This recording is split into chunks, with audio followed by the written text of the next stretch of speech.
Hello, everyone in the 5 continents, and welcome to another edition of our English International Online Meetings. Today, we have a different webinar because we are going to start a new series of webinars entitled The Story of My Life. Okay, so as usual, let me share my screen so you can see the today. Okay, this would be the 140, I can see, the 148th International English Online Meeting, and today is June the 27th, 2026.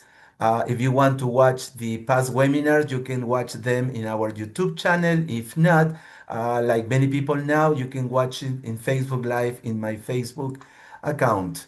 Anybody, please, Mirna, could you please read this beautiful quote? Course, gratitude can transform common days into Thanksgivings, turn routine jobs into joy, and change ordinary opportunities into blessings. William A. Ward. Exactly what we were talking about, right? Blessings, okay? And the second one, it's beautiful. So, Luis, if you could read it out for us, please. Yes, of course. Let's try to see the good in people when they are alive, not when they are dead. Maddie, I don't know who Maddie is, but that was wonderful. I don't know who she is either, or if he is. He maybe. But beautiful quote, isn't it? Okay, who are our guest speakers in the rest of 2026? Well, in July, we will have 𝐦𝐻𝐾𝐨𝐽 Quijada from Panama. Then also in July, Maria Mareco from Argentina. Then in August, Lorena Ojeda from Argentina. What's going on here?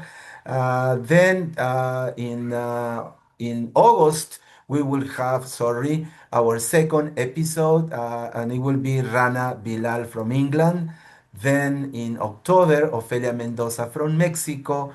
Also in October, Rafael Cervantes from Mexico. And finally, the last but not least, Gracia Mendoza from Honduras and Julio Roa from Nicaragua in November.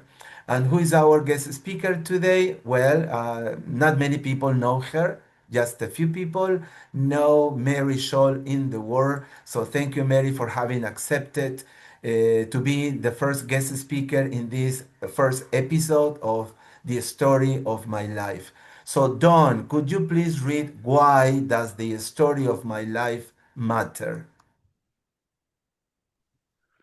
Why does the story of my life matter? Because by sharing personal stories, we can reflect on our achievements, challenges, and the lessons we have learned along the way. Also, telling one's life story allows others to better understand and connect with us, creating stronger relationships and empathy. In addition, discussing life experiences can preserve memories and pass valuable knowledge to future generations. Thank you, Don. That sound very professional. Thank you so much. And another quote to reflect. Now, what can we learn from knowing the life stories of others? I don't know, Laurita, if you could help me.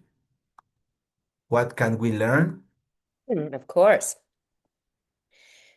First of all, wisdom from experience. We can also learn different perspectives of life, resilience and perseverance, historical and cultural understanding, personal growth, empathy and compassion, career and life guidance. Right.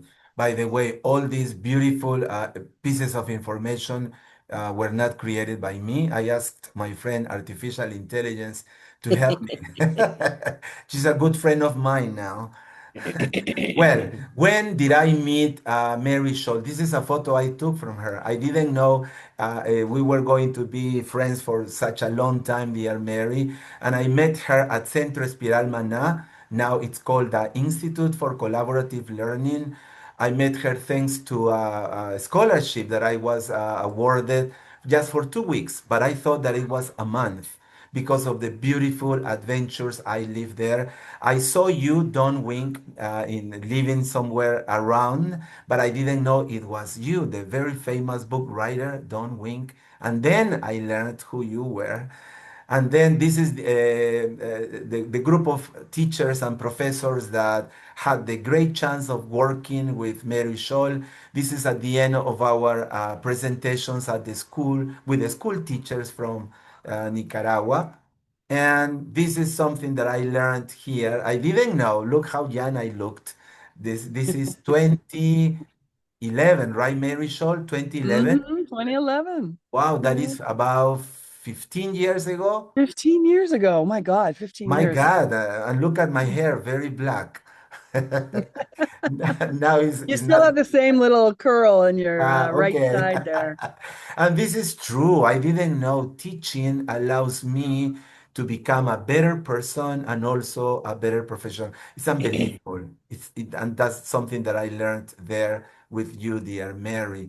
Well, then I saw Mary again in Ecuador at 𝐸TSOL conference with such great professionals. This is my partner, my friend, my best friend, my everything. And this is Mary again. I met her in Costa Rica at the conference. Sorry, there is a mistake here. Conference. And then I saw her again in Mexico. Right. We were at the 𝐸TSOL conference, Mary. And finally, you came down to Peru and you were in Chiclayo and we met you there and we were drinking and eating and we got drunk, talking talking about our plans and beautiful life experience. Well, That's so sweet. why these life stories, Mary? Because I think that we should acknowledge people in life when they are alive, not flowers, not speeches when they are somewhere in the planet, somewhere. So that's why I invited you to these life stories episodes. So thank you for being here and say something before we start. Oh, thank you so much, Jaime. What a beautiful honor and how touching. Thank you so much. And thank you, Lara and Dawn and Eugenia and Yvonne for those videos. That was really super sweet. Yeah, Very, yeah, very sweet. I so appreciate it. And I love this idea of having a series of life stories and listening to each other because there's such richness in this community. So I'm looking forward to also hearing from others later on. It's such a sweet yeah, gift to be the first one. but not the And last one. and not the last one, not at all. No. So, Okay. and it was a little overwhelming. I haven't been a very good archivist in my life. I just keep doing things and doing things and doing things. So this invitation has given me a good opportunity to, to take a look at, and try and sort of capture some life things. And I'm really not sure where to start. I mean, you and I talked about some questions and you'd asked for Yeah. pictures. So And let me explain what we will do. I haven't thought about it yet. Now I'm thinking about oh, it. that sounds totally Mary. That sounds great. Yeah, so number one, let me say hi to people who are watching us and listening to us in Facebook Live. Thank you to Don Wing, to Ellen, to Sofia, Laura, Monique from Ecuador. Hello, Monique. Mirna from Bolivia and Rana from the US, from England, and everyone who will be listening to you and watching us then to this recording presentation. So everyone will have time to ask something to Mary. So let's start with the first question, Mary. When you look back at your childhood, little Mary, what qualities or experiences do you now recognize as the seeds of the person you have become? Mm. Well, that's a good question. I mean, thinking about our family was, I grew up in white suburbia USA, and a middle class family. And we had an excellent education system. We were really lucky to be able to go to schools that were really fantastic. And I didn't know that as a kid. I just was growing up. But when I look back, and there were a number of points in my life where I realized, wow, we had an amazing education system. And we had an amazing, like in our family was really valued doing things and activities. And we were Girl Scouts, and we learned a lot in the Girl Scouts. I look now at the Girl Scout, like the handbooks and things, and I see some of the kids where I am now. There is a Boy Scout group that includes girls here. I live in rural Costa Rica, and there's not as many opportunities for life enrichment. So I feel really grateful. I feel like my family gave us a lot of opportunities for life enrichment from a very early age. I learned to swim. I'm not a good tennis player. I don't play tennis, but I learned to play tennis. I went to summer camp. We played outside. Like, I remember going outside and playing until I could hear the dinner bell come in, and we would go out and just play. And I don't think a lot of kids get to do that now. It's because of the internet and the cell phones, right?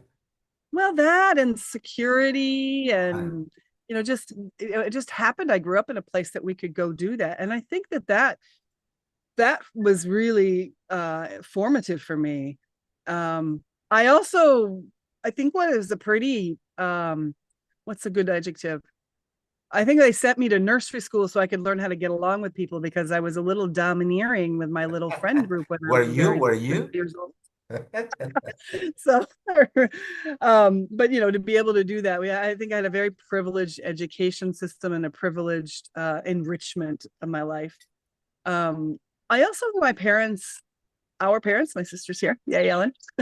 Our parents really encouraged us to follow our hearts. That's good. That's good. Yeah, like I remember growing up. I remember my sister was an exchange student in France, and she was sort of the first one to go off into that world. And I was like, I want to be an exchange student. They're like, okay, great. So how are you going to do that? How are you going to earn the money to do that? It wasn't like we were given everything either. Like, I started working really young. I started babysitting when I was 12. I worked in an ice cream parlor. I worked in a Wegmans supermarket when I was 16. I was a summer camp counselor. I went to summer camp. That was a real privilege. But then I became a counselor as I was working in that way. So we also started working young. And when I wanted to become an exchange student, they're like, well, I needed to earn the money. I needed to earn the spending money. So my parents supported me, and I needed to do some work to support myself. And I think having that balance was really important. Because sometimes I see some young people now, and I'm like, hey, I think you really need to start working. They're like, why? Because you have to work. We all have to work. You got to learn to work. So, and that's the way they say it, right? Why? Yeah, why? You're like, well, I don't want to. I just want to start. Just keep giving me. So we learned to work young, and to be an exchange student. My senior year of high school, I realized I needed to earn a certain amount of money, and the only way to earn that money was to work a certain amount of hours, and the only way to do that was to work at night. So I had a period of my life in high school where I was going to high school and going to practice. I played field hockey, and then I would go home and rest and study, and then I went to work at 8 o'clock at night, and I worked from 8 o'clock at night to 6 o'clock in the morning as a home health aide. And took care of this woman. And this woman, I'll never forget this woman in her apartment downtown. And there's another thing. My mother let me drive the car downtown, work overnight, and drive home. That's pretty, or my parents, that's pretty, like, I don't know how many people would let their kids do that now. I guess you'd really have to depend on things. But it definitely gave me a sense of independence and gave me the idea that I could do it. I could do. And so I did that. I didn't do that for the whole year, but I did that for a few months, and I earned enough money to become an exchange student. And I was an exchange student in Norway. So listening to you to this first question, I can say that your parents played a very important role in your childhood, right? Mm-hmm. Okay. By the way, if anybody wants to make a second question about the question I made, just raise your hand and you can make the question. Okay, the second big question, dear Mary Scholl. By the way, do you have a middle name, Mary? I have a middle name and I have a second last name. Of So course. my name is Mary Susan Scholl in the United States. And in Costa Rica, my name is Mary Susan Scholl Bridgman. Wow. Beautiful. Thank you for sharing that with us. Okay. Yeah. The second question, Mary, is what first made you willing to leave home, and has traveling shaped not only what you know, but who you have become? Mm. Well, so when my sister was an exchange student, she went to France for a year. And I thought, oh, that sounds like an exciting thing to do. I'd like to do that too. But then I got a little sidetracked because I had a boyfriend and we had a plan to hike the Appalachian Trail after high school. But then I was seeing what my sister did. And then we also had an exchange. No, we had an exchange student when my sister was gone. We had an exchange student from Finland stay with us, Johanna. And somewhere in there, it just made me think, I think I'd like to try this too. It was, my mother was working as a volunteer with an exchange student organization in our high school. And we had a lot of exchange students that we interacted with in high school. So I thought that was something I wanted to do too. And somehow the boyfriend fizzled out. So the Appalachian Trail thing didn't work. and I really wanted, so I became an exchange student. And I was, in those days, you couldn't ask for where, you could ask for the continent, but not the country. And so I got really lucky. We had, my senior year of high school, we had an exchange student from Norway with us, Hilda, and but she was with YFU. And I got really lucky. I got assigned to go to Norway because then I had already had a sister in Norway. And what was the question? Yeah, don't worry. Let me make the question again. It says, Yeah. what are some stories? No. What first made you willing to leave home, and how has traveling shaped not only what you know, but who you have become? Okay. Yeah. So, I mean, willing to leave home, I feel like it was in my culture, my family. And it was those days, it was 1983. We didn't have the internet. I think I got to call home twice that year for like a 10-minute conversation. Dawn, you had that experience as well. And I went through AFS. And but my family really supported it. And my sister was the trailblazer. So if she could do it, I probably could have done it too. So, it was, and then just a little funny story that I think one of the things that I've gotten out of all of this is just that there are so many invisible threads that connect us. And that is so beyond anything we can even begin to imagine. So 2 weeks ago, I was at an ice cream shop 20 minutes from my house. And I was with some people that have long-term invisible threads. A very good friend of mine from high school sent his, from high school when I was, a friend of mine from junior high school, his daughter, who's now 26, was visiting with her partner. They came to volunteer for a couple months at my school. We were going in to get ice cream, and I heard some people next to us speaking Norwegian.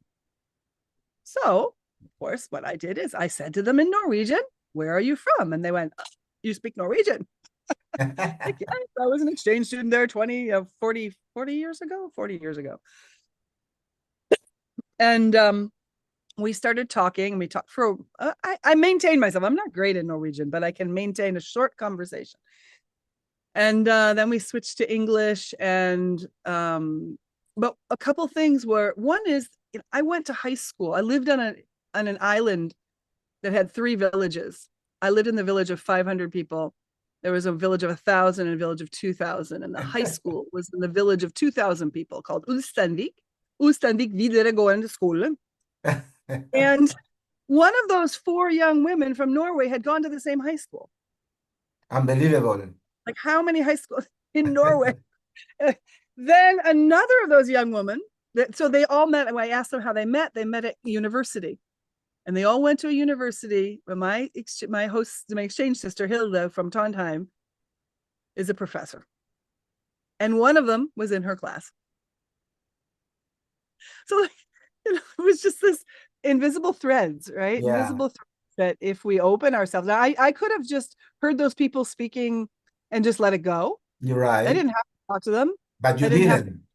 chatty Cathy, but I didn't.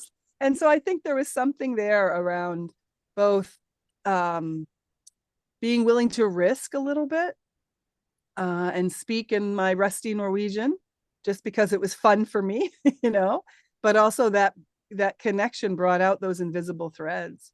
And I think that if we can begin to see that we all have these invisible threads with each other, and we are honoring those invisible threads and really cherishing and taking care of them, I think the world would be I think it would be a better place. Yes. Because we really are.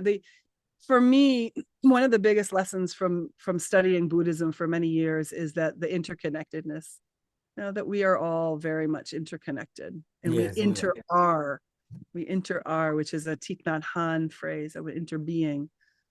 And if we were to really recognize that and live that, the world would be a better place. I mean, there's many aspects that are very, very good, but there's a lot I think that we need to work on. Speaking of which, I wanted to start out today and I didn't. But now is a perfect moment to just have a pause and remember and think about all of the people in Venezuela right now. Yes. Because that really is unraveling a very desperate, difficult situation. Yes, it is. So I just want to share that my heart goes out to those people, and to see what it is that we can do on some level as a world to step up to helping them. That's true. And let me say hi to Edison Santa Cruz from Ecuador. It's been a long time, dear Edison. Welcome to these webinars. We were missing you, dear Edison. Yeah, thank you. As you can see, this is the Don't time. worry.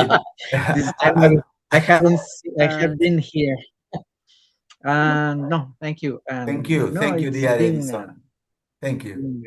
Very Okay. busy days. Thank you. Dear Mary, I was reading a document about Jesus, all the places you have been to. How many? Yeah. Oh my gosh. Well, one of the things I prepared. So this you really have led me into this rabbit hole of my life. So really, and I'm going to put this in the chat just to share a little bit of the countries where I have lived for sort of a longer time. The United States and Norway as an exchange student, and Colombia. I studied abroad. That's how I started learning Spanish in 1985. And then I have a question. Sure. Yeah. Was there something in any of these places you visited that made you choose to become a teacher? Or was it a special event in your life? What was it? Oh, Luis, thank you for that question. I love that question. And I just put in the chat too the list of countries that I visited, taught, or consulted or led projects in, just to give the sort of the big picture. I didn't count it, Jaime. If you want to count it, I don't know, but a lot. A lot. As an undergraduate student, I studied public policy analysis, and I studied educational policy and human inequality policy. And back in those days, it was a very small department. I was at a huge university. It had 26,000 students, but it was a very small department. And so I worked, I volunteered. Most of my undergraduate career, I spent a lot of time in an organization that we called the Campus Y, which was the YMCA and the YWCA. And we had over, 400 or 500 students doing service projects and social change projects. And so I had predisposition, and it's not just me. It came from my lineage. My family has been involved in social change. My grandparents were involved in social change.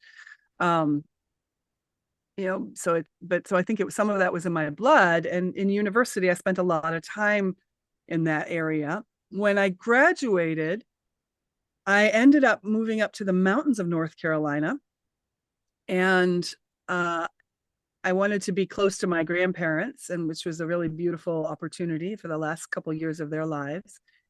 And I worked for a little while as a nursery school teacher with little children.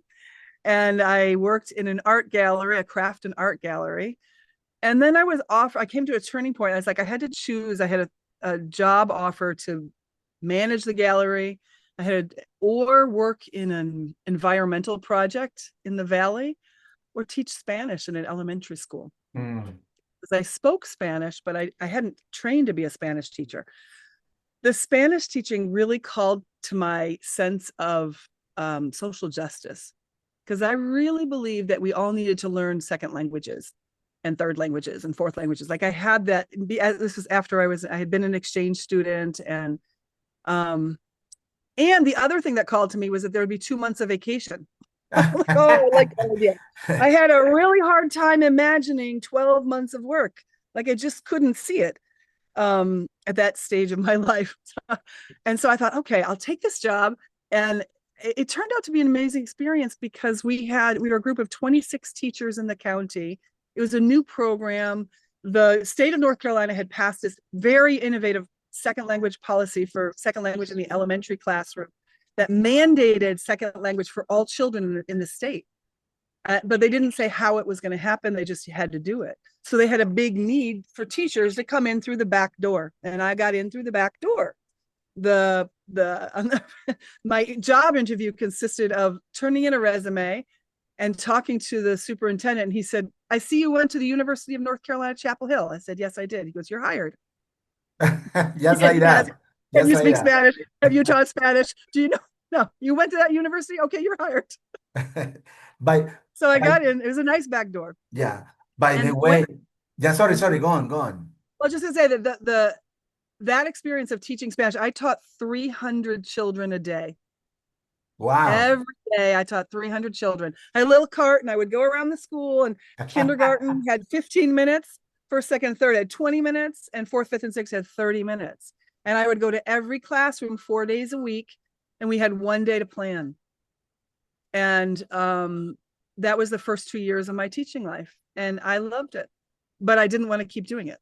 Because that was a lot. And sorry, the question, how old were you by then? I was 23, 22, 23. Yeah, just like me. By the way, dear Mary, what happened inside you that transformed your work from teaching English, as you mentioned before, to helping people become more fully human with one another? Oh, sweet. So I started teaching Spanish because I loved it, but also because on a political level, I believed that everybody needed to learn second languages. And I felt like that was a really good contribution I could have to American society. And so I started out teaching as a political act. And that was my deep motivation. Then I went to graduate school, the School for International Training, and I really want to honor them. And unfortunately, it doesn't exist in the form today that it was then. But we had this phenomenal faculty and this amazing experience that really has impacted my entire life. The School for National Training was they had a master's in teaching English and Spanish. I went there to get a master's in teaching Spanish, but I ended up throwing on the English just for the heck of it. And then English has become a bigger focus in my professional life. But so they were, that whole master's program was built on a pillar of reflective practice. Yeah. And that became a point of inquiry for me for my entire life. The reflective practice is really like, how do people learn? And how do I see learning? And then how do I support learning? And how do I continue to learn about my students' learning? So some of the things that in graduate school, like we learned, �Cꞌ 𝐿 said, who was the founder of the Silent Way. And the Silent Way is a really huge piece of my philosophical foundation. I think it's for me, it's the most efficient way to learn if you are willing to do that, right? And if you have a talented silent way instructor. But the tenet that the teacher, get Caleb Gatenu put out there, is that the student learns the language, the teacher learns the student. Yeah. The student learns the language, the teacher learns the student. So I my like Beautiful. Beautiful. students. Yeah, Caleb Gatenu. Beautiful, Beautiful. amazing educator. So that was a big piece. Another big piece of philosophy from graduate school there's a whole approach to learning based on community, right? So community language learning, Charles Curran. And Charles Curran came out of the Carl Rogers stream of humanistic psychology, and then we applied it into our language teaching and language learning. And so how can community, like now my question really is, how can we co-create a community that supports everybody's learning? And so the roots of the thing about the other piece of reflective practice, the John Dewey's work that is so impactful, that really resonates, is that reflection for Dewey had to have 4 main components. It had to be it has to be a meaning-making process. You can do present tense. A meaning-making process. It has to be systematic. So there has to be it's not just frou-frou, I'm just going to look in a mirror and reflect. It's really, there has to be a system to it. And it has to be done in community. And it requires certain attitudes that value everybody's learning. Right.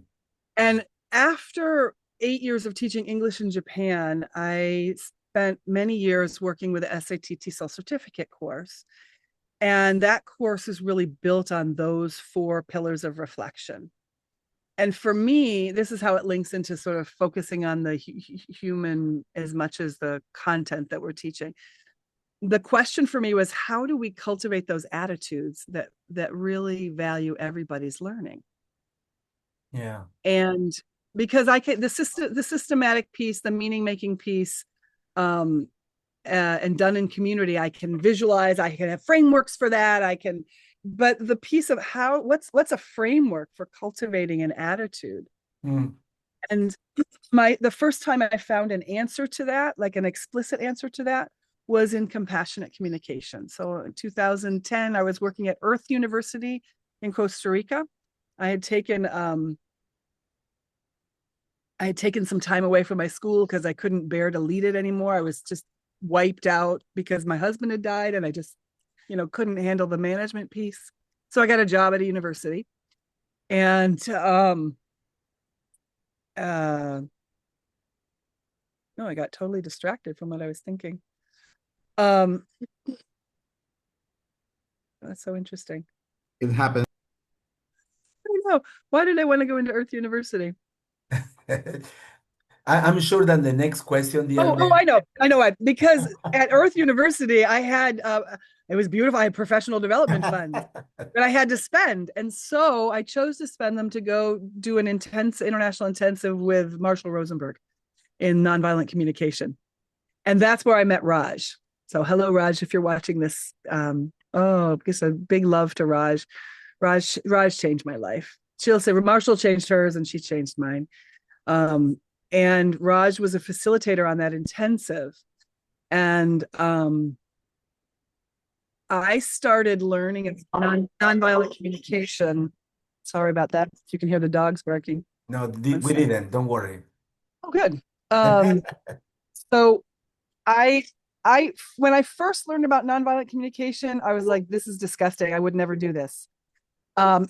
Because some people were visiting me in Japan who were big names in the field, but the way they were treating each other sounded so fake and forced.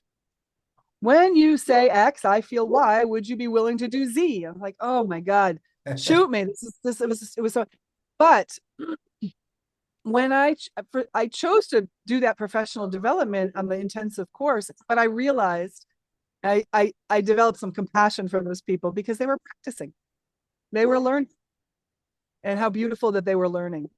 And Raj's style of teaching nonviolent communication really resonated with me. And she goes deeper than the practice level, the language level, or she goes into the consciousness and our ways of being. And that really, so that was 2010, I think. So, oh my gosh, that was only 16 years ago. It feels like it was 50 years ago. Like I've known her for 50 years, but 16 years. So in starting to study compassionate communication, that's where I started to have a framework for how do we cultivate, instead of develop attitudes.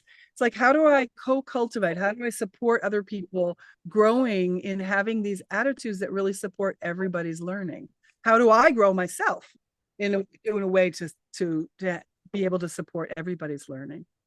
And then after studying compassionate communication and starting to practice it and share it, I started to study more about holding space. Mindfulness, I had actually started in university.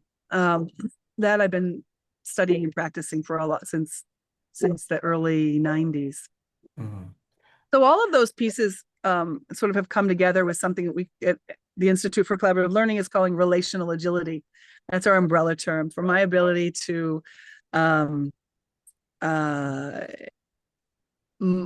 respond in a way that I can monitor and adapt with my words, my emotion. I can feel my emotions, my actions in ways that support connection through change. So the classroom is filled with lots and lots of change. So relational agility is what we call it now. And it all, I think it's not that it started but it started to become explicit in graduate school and grew bit by bit. Yeah, you've just mentioned Raj, and she was going to be here, but as you know, but not many people know, she's been going through difficult health problems. She was getting better, but again, she's a little bit sick, so she apologized because she was supposed to be here. And precisely, the next question has to do with Raj and in Centro Espiral Mana. I don't know how many people, how many students you have already had, but I was one of the lucky, one of the blessed students. I got this scholarship to be there, everything paid. And it was one of the turning points in my life because I didn't know how to survive without my suitcase for a week. I had no clothes, no shoes, nothing for a week. And I guess that life, destiny, God, Buddha, somebody had this project not only for me, but also for the 15 teachers who were studying with me, and also for you, Mary, and the people who were working there, and everyone, because they helped me. They gave me shorts, t-shirts, shampoo, toothpaste. And then when my suitcase arrived a week later, I told you, Mary, I said to you, I don't need to wear my new clothes. And you told me you are a new Jaime. And that's true because all the people who have had the chance of studying, living, cooking, cleaning, taking a shower at Centro Espiral Maná changed their lives. And the question is, dear Mary, why did you create your own institute instead of just continuing to work with other organizations? Tell us about the history of creating Centro Espiral Maná and the Institute for Collaborative Learning. Oh, thank you. I so remember that time I remember. Do you still have those shorts? That's what I want to know. I do, and the Those shirt, blue the shorts? t-shirt, really. I I do love have it. I love it. Oh, that's too fun. the light blue shorts. Yeah, you'll have fun. So I lived in Japan for 8 years. I taught English at a language school for 2 years and at universities for 6 years. It was a really beautiful, we called it the golden handcuffs because we earned a lot of money and I had a lot of free time. My last university job, I had 5 months of vacation a year or something like that, 4 or 5 months. It was glorious. And I had money. That was fun too. I don't have that kind of money anymore, but that was fun back then. And so one of those vacations, I traveled to Costa Rica And some friends of mine had rented a little farm in this little village of 500 people. Bob and Svea Frost were their names.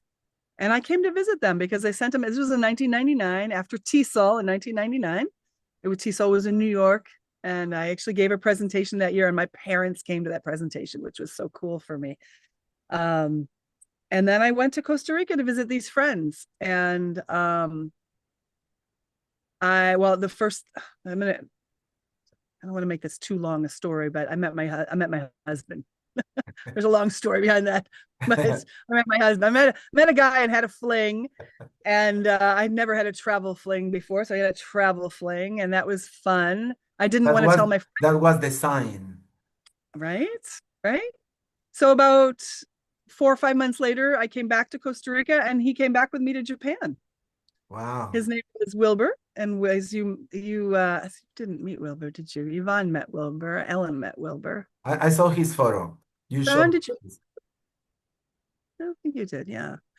And so yeah, he was an amazing guy, and he came to Japan. And we got married in Japan. We had about 1.5 years there, and then we came back. When we left Japan, everybody was saying, "What are you going to do?" I was like, "I don't know. How do you make a life plan when you're making such a big leap?" Right? So you can't really know until you get there. I just knew that we had this agreement that we were going to spend 2 years in California because I wanted to do a yoga program. And then we were going to live in Costa Rica like for the rest of our lives. I don't know. That was the agreement then, which who knows if you would stick to that, right? But we came back to Costa Rica, and I decided to become a 𝐸SOL certificate trainer with the School for International Training, this 1 month, extremely intensive course that is life-changing. It's a transformative course. And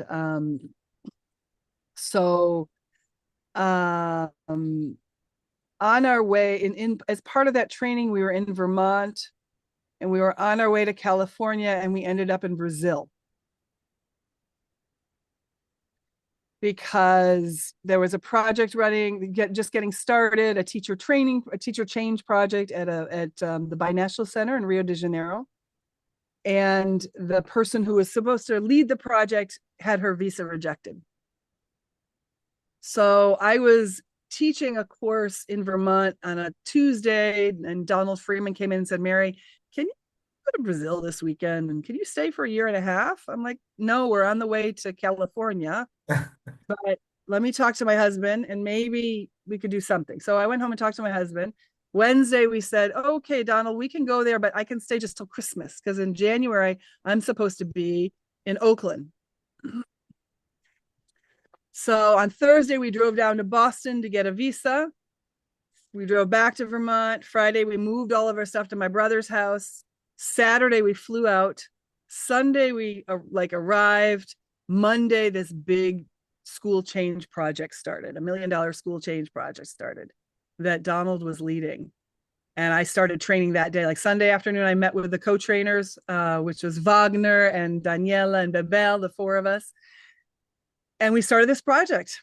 And my original plan was to stay there for just until Christmas, but then 9/11 happened. And my husband was like, "I don't really want to go live in your country." I said, "I understand that. I don't really want to live there now either. That sounds a little dangerous." And so we decided to stay in Brazil for the whole project. That project involved giving the 𝐸SOL certificate course to 180 teachers. And there were other aspects of the project working on their evaluation system for students and their teacher evaluation system. And it was involved a number of people, and that Donald Freeman led it, and Marty Anderson worked on the project, saved my sanity a number of times. And Ann Katz was on that project. A number of SIT professors were there. So that was my first introduction to the world of projects and education projects. I had, up until then, I've just been teaching and going to conferences and giving presentations. I didn't understand how projects work. So we also decided to stay there because I thought, if I stay in this, maybe I'll start the 𝐸SOL certificate course in Costa Rica. So we ended up coming home, and Donald Freeman was my mentor in all of this, and he really thought I should start the T-cell course at a university or at a binational center to have that grounding and to have a place. And basically everybody was saying it's not going to work. You can't start it out in the middle of nowhere, Costa Rica.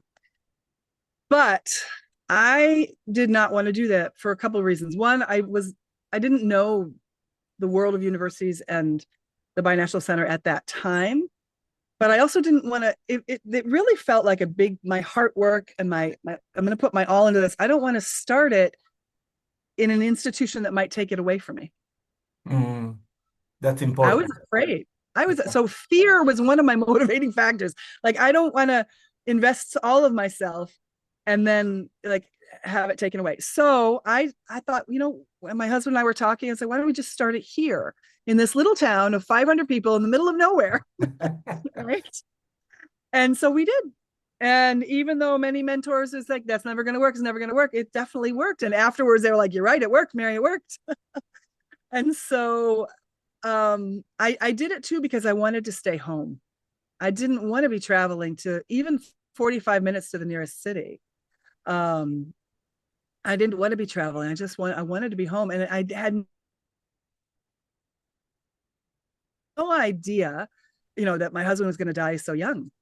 And thank God I didn't spend those a couple of years, his last 2 years of his life, we were here in Costa Rica. Like, thank God I didn't spend it living in San Jose or some other place. We were at home, we were working together all the time and building this dream together. Yeah. So, that was really beautiful. My husband built our school, Centro 𝗵𝐵𝐻. It's a small school that, the one that you came to. Yeah. We started out renting another house, which now a friend of mine owns. So it's fun to go there. That was in 2003. And then in 2004, I think in June, the people we were renting from said, look, you're going to have to sign a 5-year contract or get out. And my husband said, I'm not fixing the toilets in that building for 5 years because they're very poorly constructed. The toilets. He was like, those toilets, I can't fix them all the time. So he's like, well, let's build our own place. It was a lot of it was his vision. And he had some land that his mother, let's make a long story longer, but I'm going to make it short. His mother spent her whole life savings. She worked as a cook in our local elementary school. And she started at a time where she had to haul wood and haul water and cook for the school, all the kids in the town. And so she spent her whole life savings buying a piece of land that she could divide up and give to her kids, her 8 children, so that they would have a piece of land with a deed. And our school is on 2 pieces of that, those 8 pieces. So it was a gift from my mother-in-law and to my husband, and my husband saying, let's do it. He had the vision. Wilbur had this vision, and he had another piece of land. He changed with his sister so we could have 2 pieces of land, 2 pieces of the 8. And they built the school. And we have 3 main classrooms and 6 bedrooms and a dorm room and a kitchen. And I don't know how, like I said, I've not been a good archivist, but I don't know, Yvonne, maybe you can help me with numbers too, but we've probably had at least 7,000 people come through from at least 20 countries. For sure. And, for 10 years, we had this amazing funding from the US State Department where they sent us 120 people from 12 countries every year, 150 people from 12 different countries for different courses that we were offering. And that gave me a lot of contacts throughout Latin America, and that it opened up many doors to work in other countries on projects and things. But the building there at home really was Wilbur's vision as well as mine. Yeah. Did I answer your question? Yes, you did. You did broadly and fully and completely. I just got 2 more questions, and then our friends and colleagues will have the chance of asking you short questions, everyone, okay? Something that everyone learns from you, from meeting you and being in your place, By the way, you got a river, Mary Scholl. I do have a river. It's beautiful. Yes. You got your own river. You are near Shakira doesn't have a river. She's got an island, but you got a river. He has a few more resources than I do. I So share my river with many people. yeah, something that I love about you and your philosophy and your sample of life and your institute is what experiences have most shaped your understanding of what it means to be fully present with another human being? You know, I made my internet cut out for a second. Everybody froze. Can you repeat the Yeah, question? of course, my dear Mary Scholl. What experiences have most shaped your understanding of what it means to be fully present with another human being? Oh, great. Well, I think studying mindfulness. I started in 1991 when I was at SIT. It was sort of an SIT thing because some of the professors were, well, my first introduction to mindfulness was when I was with some friends. We were trying to de-stress ourselves. We were all stressed out. So we went for a long walk in these roads in the woods, and we were singing at the top of our lungs. We were playing a game where we were singing all the songs from musicals that we could remember. Like, choose a musical and then you try to sing as much of the lyrics as you can from each song. And we bumped into one of our professors and his wife and his mother. And he looked at us and goes, "You're the ones making all that noise." Like, oh my God, I'm so embarrassed. Productive noise. And we were making noise. And, well, he had just gotten off a 10-day retreat, a silent meditation retreat. And so, of course, when you come out of a silent meditation retreat, it's like, that's a lot of noise. And I thought, you weirdo, like, how crazy is it to go spend 10 days in silence? And about a year and a half later, I was starting to do that. And I thought it was amazing. And my first 10-day silent retreat with Vipassana meditation was really life-changing. I figured if that professor could do it, I could do it. Let's see what happens, you know. And I had that experience, the attitude of let's see what happens. So that was with lineage with this teacher called Goenkaji. And since then, I have been following other teachers and learning with other teachers. Sharon Salzberg, Jack Kornfield, Tara Brach are some of the teachers that have had a really big impact on me. And I haven't done a 10-day retreat in a few years, and I really want to. That's something that I'm aching for. And there is one now here in Costa Rica. But I've had the privilege of going on a number of retreats. Both I started in Japan. I also went on one of the things I did in Japan with my friends many years ago, 8 friends. We all went on a 6-day silent meditation retreat with Thich Nhat Hanh. And that was really also a very formative experience for me, because he was just a phenomenal human being. He is a phenomenal human being. So starting to learn about presence and mindfulness in a Buddhist tradition. And then for me, it's the experience of being present, and then also of having people being present to me that just continues to deepen that. And I think one huge person right now is Yvonne. You know, Yvonne and I practice presence with each other, but Yvonne's supported me so much in the last, since he's been working with me for 8 years. And he has been learning and growing in his world of what it means to be fully human and empathetic and compassionate human being. And he's taken on learning nonviolent communication, and Eckhart Tolle has become one of his main teachers. But Yvonne, like, I know that whatever emotional state I am in, that Yvonne, if he's got the capacity in the moment, we don't always have the capacity for each other in the moment, he will be totally present to me and help me work through whatever it is that I'm living or whatever I'm celebrating too. And I wish everybody in the world could have a work partner that does that with them and for them. It's such a gift and it's such a privilege. So thank you, Yvonne. It's So just like the gift of having you as a friend, dear Mary. And that's precisely something that I learned. Thank you, Ivan. Thank you, Dawn and Laura and Eugenia, because I asked them to record a video for you. And I yeah. sent you the video, and they are very warm and moving messages to you because you deserve that, Mary.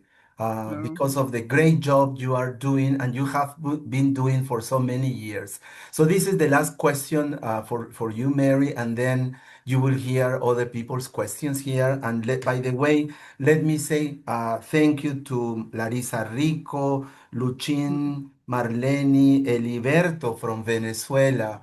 He's watching Wonderful. us. Eliberto Martinez, thank you, Eliberto. Alexander Izquierdo Castillo. He's a Colombian professor. His name is Alexander Izquierdo Castillo, but he writes Alexander Left Castle. Yes, I know him, of course. I Of know course, him too. Alexander, so nice. Gila He's from Colombia. Pérez, Katia He's been so Vizcarra, active. Elizabeth Uzcamaita, Edison Santa Cruz, Fayaz Malik, Raquel Cáceres, Zuleika Zapatero, David Apollo, Pinar Segment, another many people who are listening to you, dear Mary. So my last question, Mary, is what are you still curious about? What Mm, do you want to learn? What are you everything. still learning? Everything. In my current professional life, we're doing a lot of work with Costa Rican teachers, and I've been teaching an integrated English class for people who are at B1, B2, striving for C1, or like we have a lot of teachers that got C1 in the past and then haven't been able to get it again. And so my question is, like, what does it really take to be a C1 speaker? And it's been really fun because it's not about just studying vocabulary or grammar. It's about nuance. And how do you teach nuance? Right? It's thinking skills. And it's so interesting because all my life I've been talking about higher order thinking skills and critical thinking skills. But right now for me, when I'm working with teachers who are super tired, working really hard, and they are also teaching critical thinking skills, but how do we practice them ourselves? And what's a C1 level thinking skill? So I've been playing around a lot with that and having so much fun. Last month, the theme was nuance in our class. And we're starting a new one tomorrow, and I haven't chosen the theme yet. I'm curious what that's going to be. I'm still learning to be present. I'm learning relational agility is a lifelong learning. It's not like somebody gets it and then is done. And so I feel like I'm definitely learning a lot about what it means to be fully human and to be empathetic and caring and also set healthy limits. I've been learning a lot about boundaries and sharing a bit about boundaries with people in my life and how to set boundaries in ways that are compassionate and loving. I'm learning how to not burn food. I burnt some food this week. That was scary. I am learning to swim. I've been a swimmer my entire life, and I swim about 5 days a week. And You got your own river. I got my river, but I go to a pool with a coach, which is great. And we have a nice group of people. And I'm still learning technique and that kind of stuff. So yeah, lots of things. Yeah. Learning how to share my life. Yeah, we could be here, I think a week talking to you, listening to you. And before our friends start asking you questions, we got 29 minutes to ask you questions. So please try to make specific questions. But before that, let me say thank you, dear Mary, on behalf of all the students, all the people, all the everyone who has had the great chance of meeting you, learning from you. You have touched many people's hearts and souls, and you have helped me and many people change our perspectives of life. And we feel stronger and more mature and better human beings. So thank you for that, Mary Scholl. Thank you. And you know, Jaime, you had asked for some photos. So Yeah. Okay, before we before the have questions, questions, yeah, please. that's an overwhelming task, first of all. I started doing it and I couldn't, but I have some, and I'm going to just briefly share a few. I just put a little album on my together, but it's very incomplete. But especially since Santi is here, I want to show it because I also have a picture of Santi in there. So Santi from Chiclayo, Peru. Exactly. So if I'm just gonna, I think I might. Let's see. How does that? Let me just do the view full screen. I get rid of this. Hold on one second. I almost never. Nope. Hold on. I almost never share from this area. Wait, let me just move that over. Meanwhile, thank you, Don Wing, Aldo, Angela, Marlene Romay, Carlos Alban, Edinson Santa Cruz, Ellen Rochester, Eugenia de Loza, Sofia Fallas. Is that the way you pronounce your name? Fallas. Santi, Sonia Lopez, Jolie, Roxana Tenorio. Hello, Roxy. Rana, Mirna, Monique from Ecuador, Milva, Laura, Ivan. Okay. Ellen, take a look at this one. That's me and my sister when I was Which a Girl one Scout. is you? Which one is you? I'm a little Girl Scout. My sister's in the short shorts, Ellie, short shorts. Yeah, short. Glasses. Oh, this is a summer camp picture. I love dogs. I had a couple of dogs for seeing guide dogs when I was in high school. High school graduation. Some friends. The dogs. This is when I came back from being an exchange student. So it was my mother and my sister, and this is my father. It's just super sweet. And they say, you came back. Yes. This is a picture from a couple years ago, but this woman on my right, and her daughter, she was a major influencer in my life when I was in university. She was perhaps my biggest influence. She was a secretary, and but she definitely impacted and changed my life. Her name is Alexine Whitted. And these were some of my student IDs from different universities. Yeah, there's different university IDs. This was my exchange student ID card when I was an exchange student. And some pictures from Japan, hiking in Japan. This was the first language school staff I was on. Yeah, beautiful. Yeah, these are one of my kids' classes. So some of our adult classes. Teaching the kids. This is a littles. So my friend Gina. So my friend Steve as Santa Claus, and we had a beautiful Christmas party that year. That was a lot. This was my first Japanese class and last Japanese class. Yeah. I spent some time in Brazil. This was the time that we had the project at 𝐸𝐴U, some of the teachers from 𝐸𝐴U. And this is Wagner now. A couple years ago, I was in Brazil and visited with some of them. So this is my house when we bought it. It's very different now, but when we first bought it. Ernesto Munoz in Ecuador is also Yeah, really Ernesto, he passed away. No, he's still alive. Oops, he was somebody else. Another Ernesto. Yeah. And his daughter in this picture, she's now one of our English students. She's a professor at a university now, an English professor, which is fun. Well, these are some pictures from Japan, my Japanese students. Hanging out with our Japanese student. And then I was back in Japan 3 years ago, and I visited with my students who had been my students 20 years prior, 25 years prior. They're all growing up. And what was really amazing to me at this luncheon was that one of my students brought a handout that I had given her as a student. Wow. She brought a handout. She said, I keep this handout, Mary. And the handout wasn't like English grammar or vocabulary. It was with these students, what I was learning about was creativity. And it was a handout of creativity, about creativity and activities they could do to promote their creativity. And that was what was most meaningful to them. And it's amazing. She kept the handout. She said she uses it with her kids. And then there's some pictures here, Centro Espelmaná, pictures of our early years. And dear Deyanira, she has passed on, and she was a big friend and fan. And I got overwhelmed. But I'm sharing some pictures from Venezuela, not only because of what's happening in Venezuela and how we need to support them, but also because I was so impacted.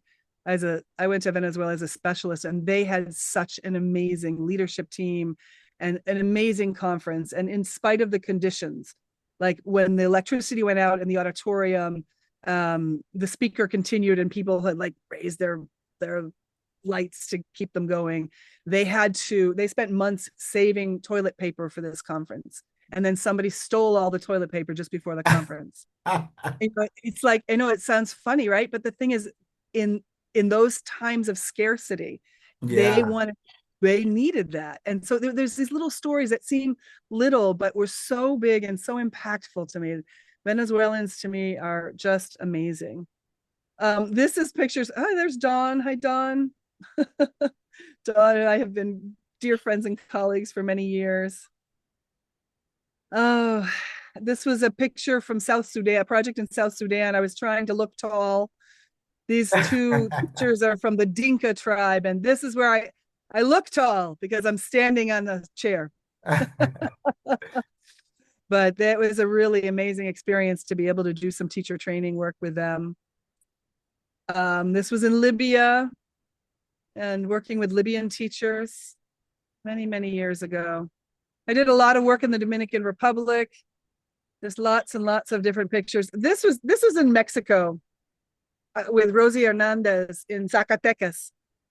And for me, what was so amazing with this conference is this was the first time I ever gave a plenary in Spanish. Great. And and so I loved, that was a big turning point for me. It was very scary to speak in Spanish to 1,000 teachers or more, like 1,500 teachers. But it was about mindfulness and about social emotional learning. This was in Nicaragua. Look at how young Yvonne looks. You see Yvonne? Very, very young. I know. What happened, man? What happened? Yeah. So we had a beautiful time. I've done a lot of training with Access teachers in Latin America. This was an Access training a couple of years ago in Egypt with Egyptian teachers. I love this activity. This was an activity that one of the teachers, Wala, if she's watching, she's amazing. She did this with another teacher to help us experience what it might be like to be visually impaired. And I was amazed by that. So this is Turkey. This was going back to the theme of invisible threads.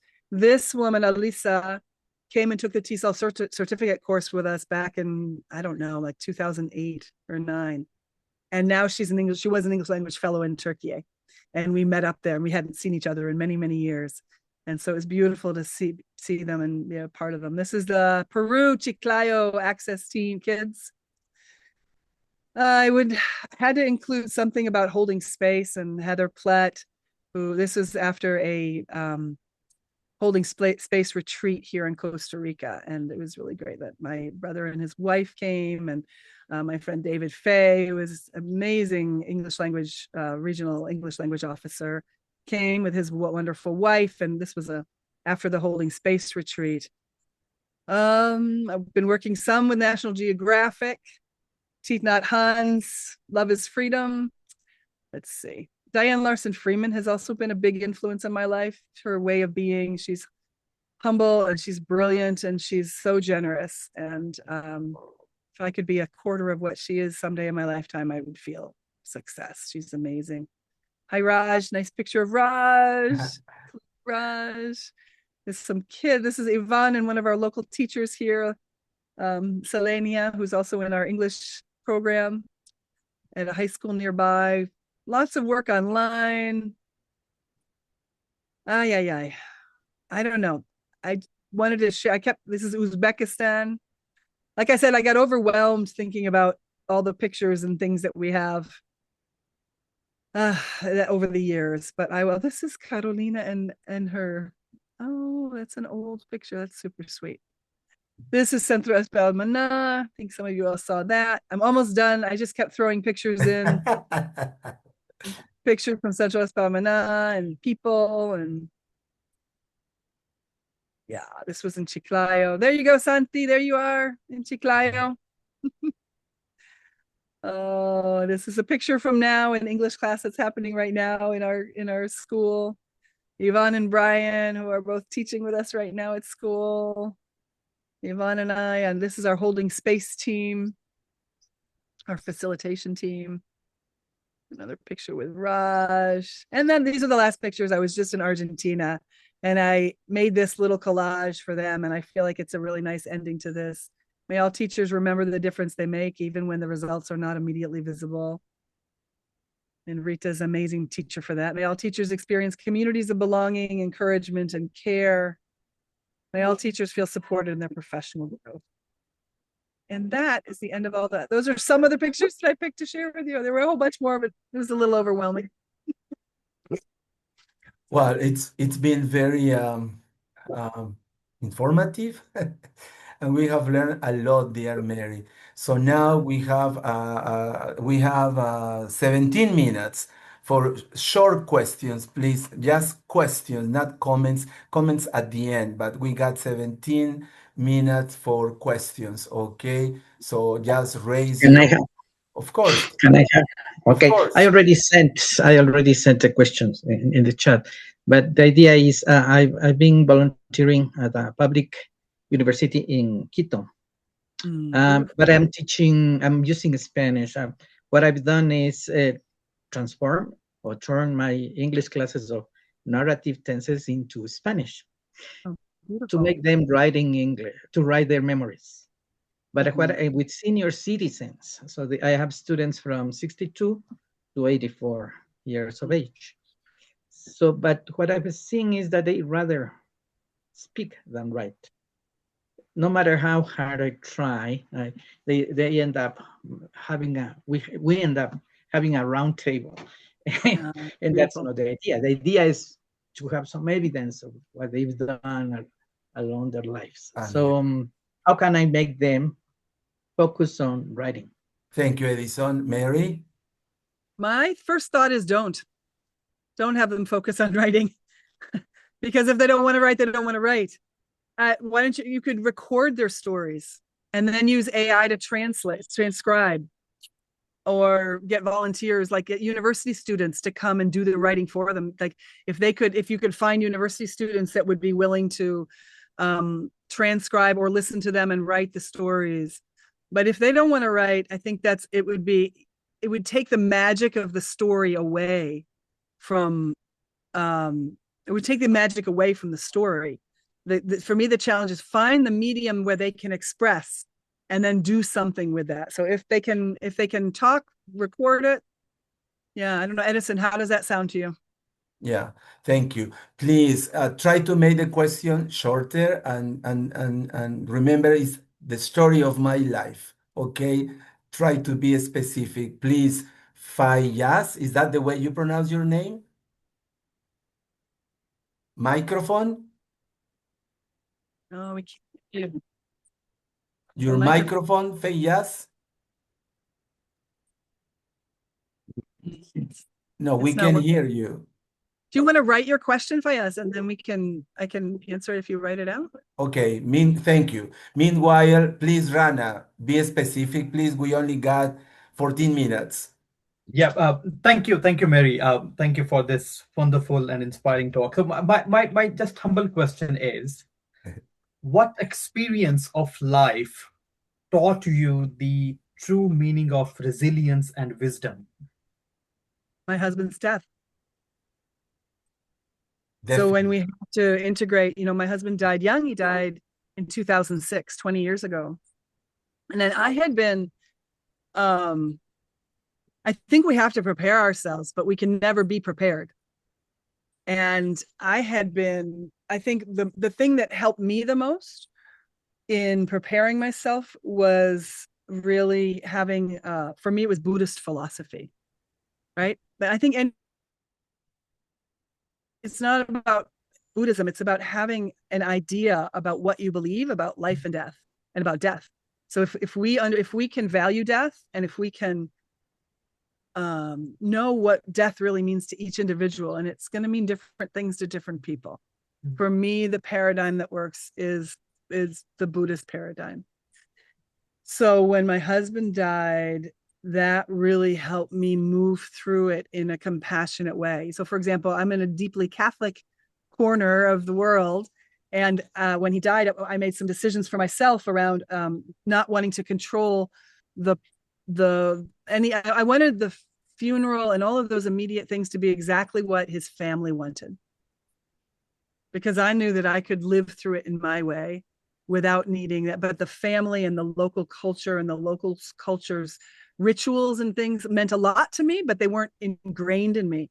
So I also knew that I had to take care of myself and do the rituals and the things that I needed for me.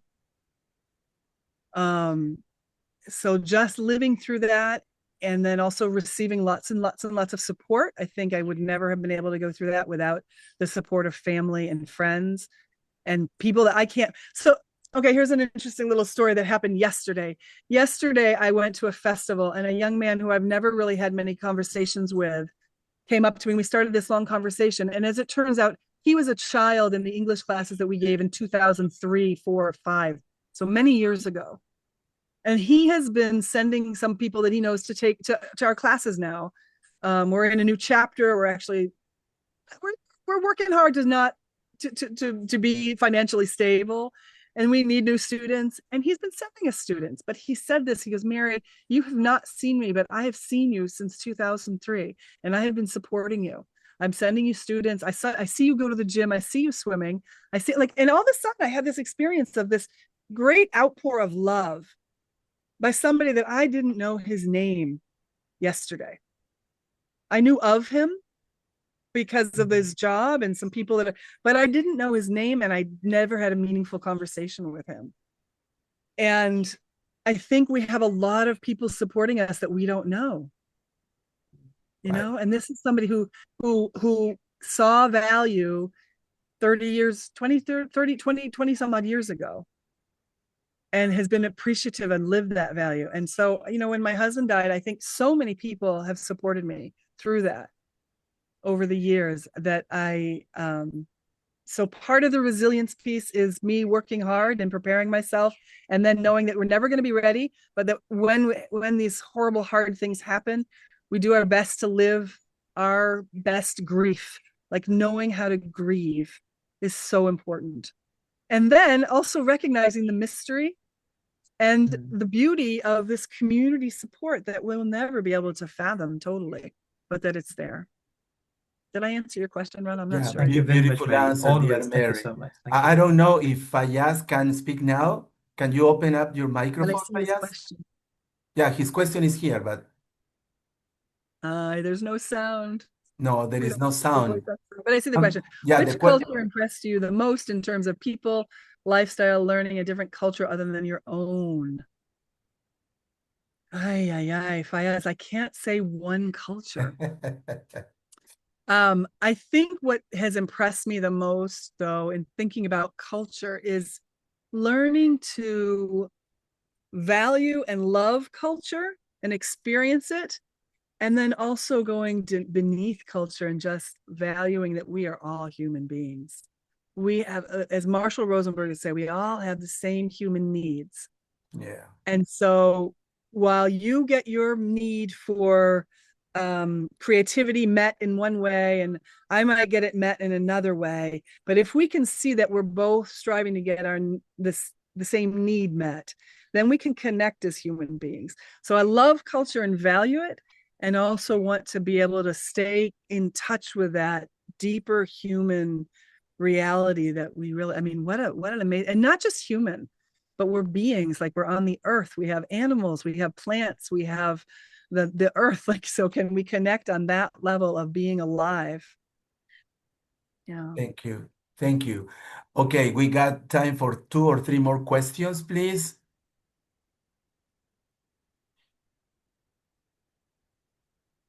No? No questions? No more questions?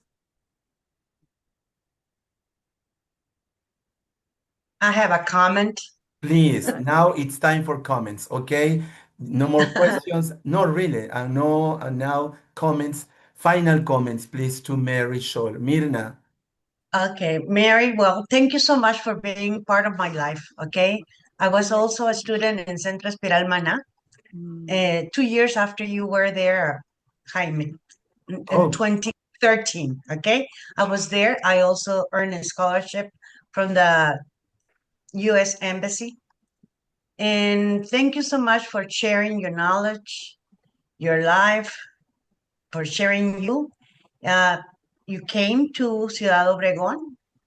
You share all of you with my students. And thank you so much. Thank you. Thank you for being there, and thank you for being my teacher. Thank you, and Miriam. thank, Thank you for the yeah, invitation. and thank you for being here, dear Myrna, with us this morning. Santi from Chiclayo, please, briefly. Okay, good morning, everybody. Thank you, Jaime, for inviting me to this amazing, okay, meeting. And I didn't want to miss the opportunity to say hello to Mary Scholl. She really helped me a lot when I visited you, when I had, okay,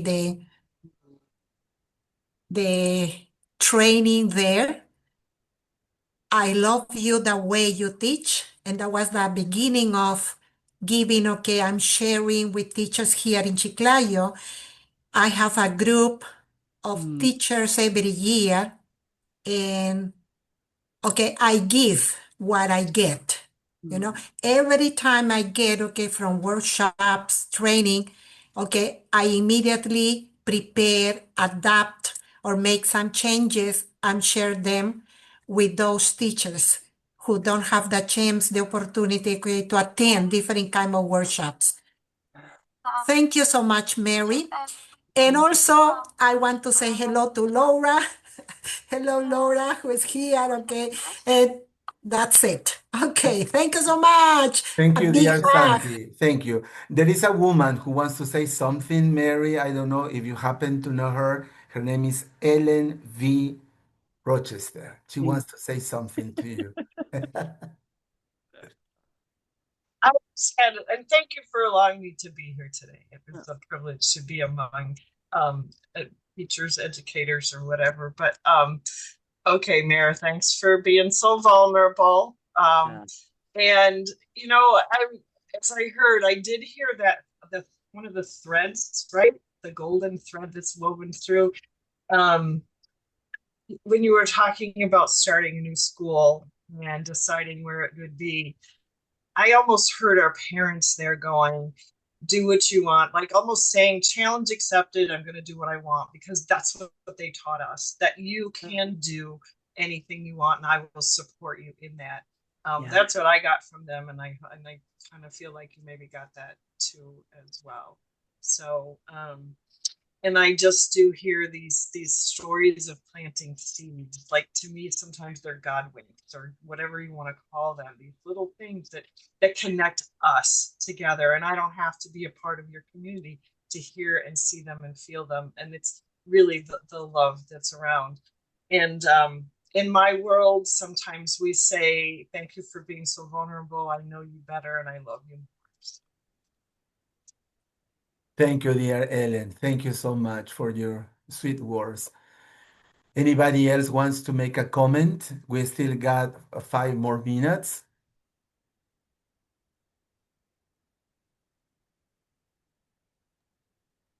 Not, I have a practice I want to offer. Let's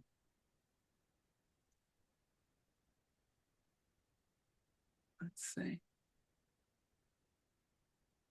If oh, sweet Laura, that's so sweet. Thanks, Ellen. It's super sweet. Super, super sweet. I want to offer a forgiveness practice. Oh, Please go on, Mary. Roxana, why don't you go ahead, and then I'll do this as I'm still organizing a little bit. Hello, everybody. I'm trying to have my heart beating less faster than it's doing, because I want to tell you this, Mary, from the bottom of my heart. I want to appreciate the human behind the person, your soul. You were meant to do what you're doing. When you speak, you don't speak to my brain. You speak to my soul, you speak to my heart. And for me, that's very valuable. The person behind there is a human being that is meant to be there by God. He is the one who puts you there. And all the things that are going on is not because we decide to do it, it's because there is a strength power behind you. All the things, the good and the bad things that could have happened to you, were meant to be for you, Mary, with my whole heart talking to you. That it means that you made me remember participating in another workshop with you, in which when I was talking about something about mindset, and made me appreciate the things, not only the people, but the things around me. I remember a meeting in which you say, hold a cup of coffee, an apple, a sandwich, feel the texture, close your eyes and feel it. Live that. Live everything. Enjoy everything. And that you teach, not because you wanted to teach, it's because you care about others. Make us believe that it's not you who matters, are the others. And you teach the way they want to be taught. Talk to us the way we make us feel it. Thank you very much. I express my gratitude from the bottom of the heart, and I hope you will live forever sharing this, because it's one thing that you could be the person, but don't share it. But you have that characteristic, your tone of voice, not what you say, is how you say it. It's not what you do, it's how the things get into our souls. I think that everybody here gets something and learn from you all the time that you're with us. Thank you. Thank you very much for being the human being that you are. And thanks God for put me in your path. Thank you, Roxana. That's so sweet. Thank you. Thank you. Thank you, dear Roxy. And finally, Laura Holland, and then we are done. Laura? Your microphone, Laura? Just very quickly, and I want to make sure you have time for your practice that you had said, Mary, but when I work with teachers, I've worked with teachers in Peru and in Mexico and several other places, one of the greatest moments of connection for me is where I'll be talking very animatedly about a practice or something with the teachers after watching them teach, and then they say, "Oh, that's exactly what Mary Scholl said." And so I knew of you and your work before we had even ever met. And so it's like, I have got to meet this Miss Mary Scholl. And then once we finally did, of course, it was wildfire in the best way.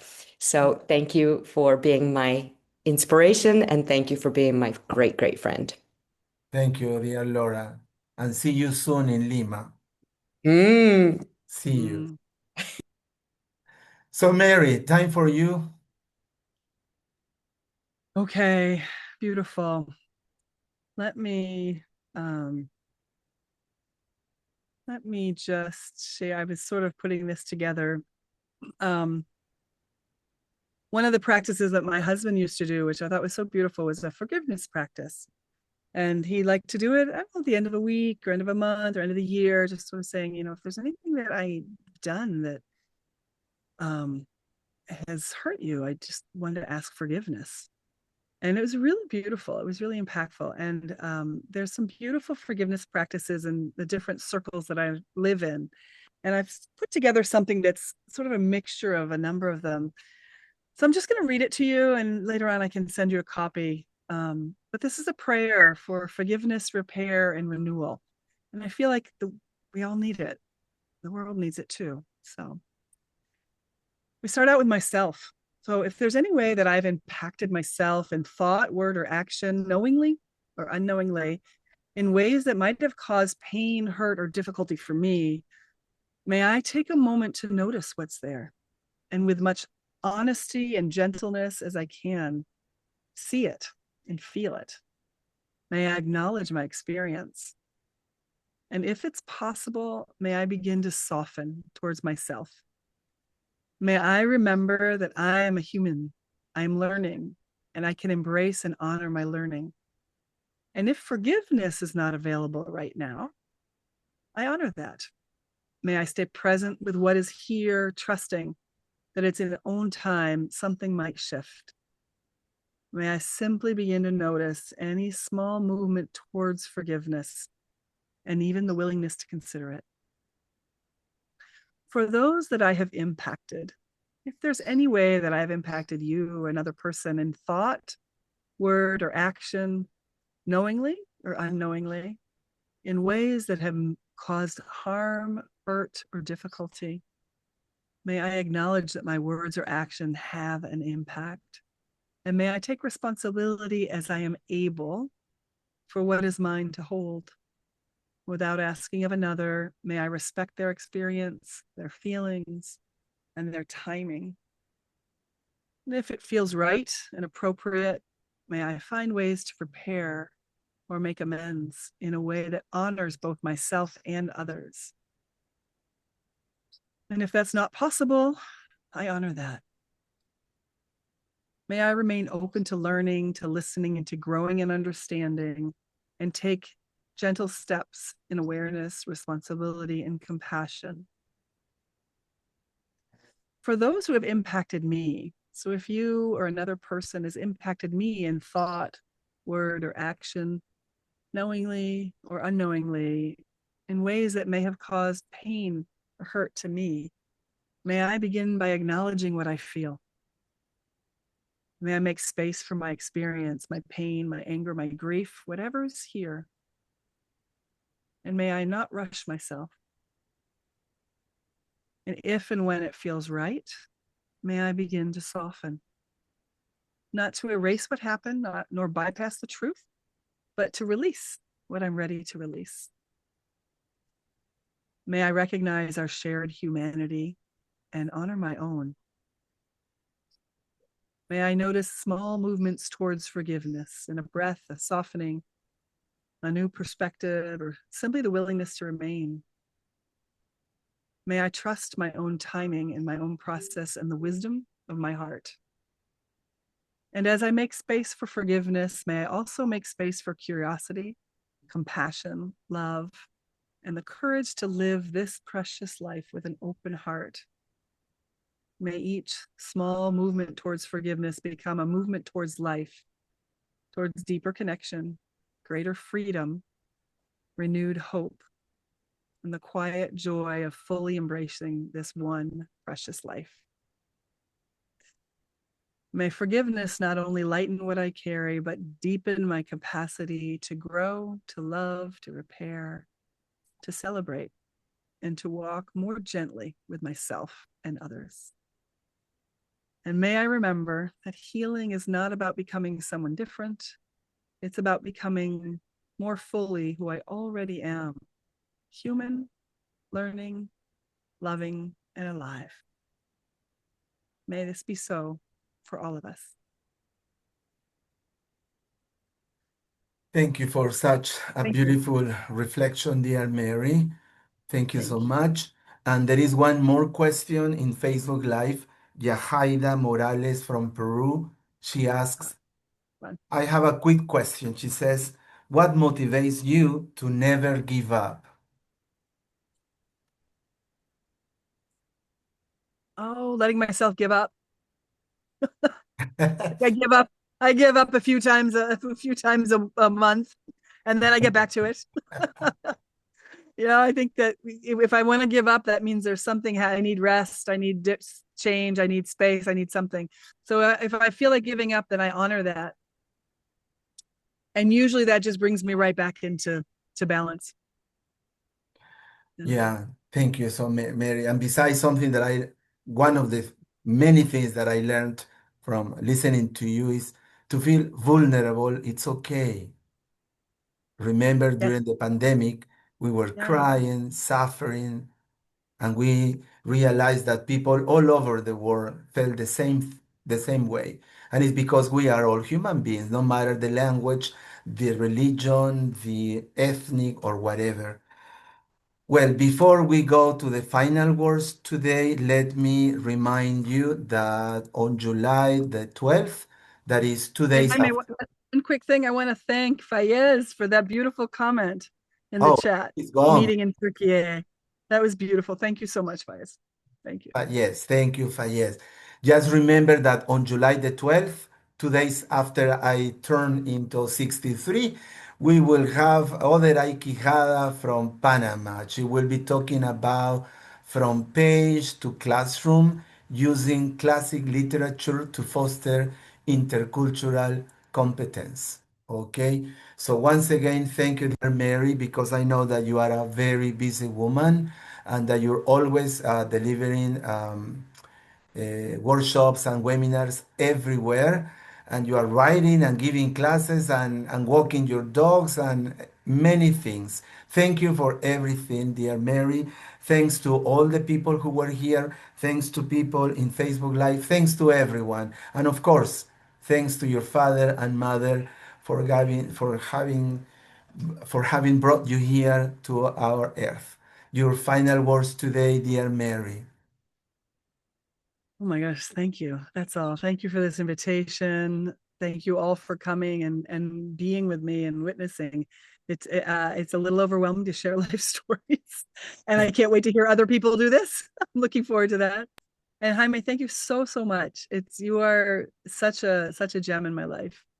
I so appreciate it. And I don't have a job I don't have a job in the kind of institution where they sort of mark and I don't live in the world where so often in the places where people, I don't know, do awards and notice transitions. I'm more independent. And for me, when I was starting to get this ready, and then this whole experience now with you is just so super sweet. And I so appreciate being seen by you, Jaime, and being loved by you. That's what you created, Mary. People who love you, who follow you, and who learn from you every single day. As Roxana mentioned, it's not what you do, what you say, but it's how you do it. And that is something that we appreciate. Thank you, Mary. Thank you, Myrna, Dawn, Ellen, Laura, Fayaz, Roxy, Pray for Angela, Venezuela. Yes. Carlos, Milva, Sonia, Aldo, and all the people who have already left because they had something to do, and people in Facebook Live. Thank you, Mary, and I'll see you when I see you. Thank you, Yes. everyone. Thanks, everybody. Thanks, everyone. Have a nice Sunday. Thank you. Thank you. And enjoy the Football Cup. Mm. And hello and Yes, hi thank you to so our much. friends Ellen. in Venezuela.